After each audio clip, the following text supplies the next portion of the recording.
Hello guys, আজকে আপনাদের একটা সুন্দর পায়জামা এবং জামার হাতের ডিজাইন দেখাবো। অনেক সুন্দর অর্গানজা কাপড়ের উপর প্রথমে 16 ইঞ্চি বাই 5 ইঞ্চি একটা পেস্টিং নেবেন এবং সেটাতে একটা হার্ড কাগজে যে ডিজাইনটা করবেন সেটা আর্ট করে নেবেন এবং ভিডিওতে দেখতে পারতেছেন এইভাবে আর্ট করে নিয়ে কলম দিয়ে জাস্ট একটা ফুল তুলে নেবেন।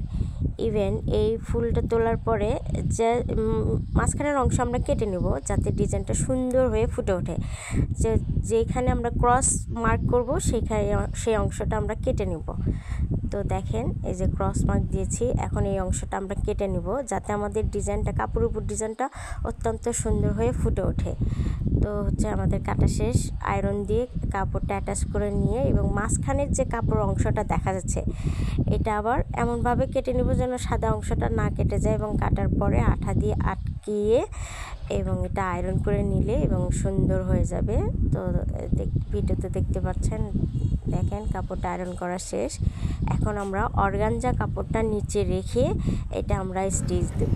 নিচে অর্গানজা কাপড়টা রেখে স্টিচ দেবো। আর স্টিচ দেওয়ার সময় এত সুন্দরভাবে স্টিচ দেবো এবং প্রচুর খেয়াল করব যেন এই যে আমরা যে বাড়তি যে একটু একটু কাপড় রয়ে গেছে সেটা যেন না থাকে, সেটা পিছন দিক দিয়ে হাত দিয়ে চেপে রেখে তারপরে স্টিচটা দেব।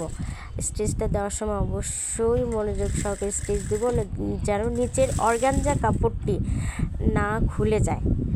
তো ভালো করে খেয়াল করেন, একটু চেষ্টা করলেই পারবেন। যারা বিগিনার্স তারা চেষ্টা করলে পারবেন, আর যারা এক্সপার্ট তারা তো ছবি দেখেই পারবেন। তো তারপরেও যদি মনে হয় যে আপনার দেখলে হেল্প হবে, ইনশাল্লাহ দেখে নেন। পুরোটা আমরা এভাবে সেলাই করলাম। দেন সেলাই করার পরে এক্সট্রা যে অর্গানজা কাপড়টা এটা আমরা কেটে নেব। কেটে নেওয়ার পর অপোজিট সাইডটা মানে হাতার সামনের অপোজিট সাইডটা আপনি চাইলে স্টোনের লেস দিতে পারেন বা ম্যাচিং লেস বা জয়েন্ট লেস, আপনার যার যেটা ভালো লাগে। তো আমার কাছে ম্যাচিং লেস ছিল, আমি ওটা দিয়েছি। এবং অপোজিট যে আরেকটা পাশ যেটা হাতের সাথে বা পায়জামার নিচের অংশের সাথে লাগাবেন সেখানেও আপনি একটা জয়েন্ট লেস ইউজ করতে পারেন। যেহেতু আমার কাছে জয়েন্ট লেস ছিল না, তো আমি কাপড়ে অ্যাটাচ করে একটা চাপ সেলাই দিয়েছি।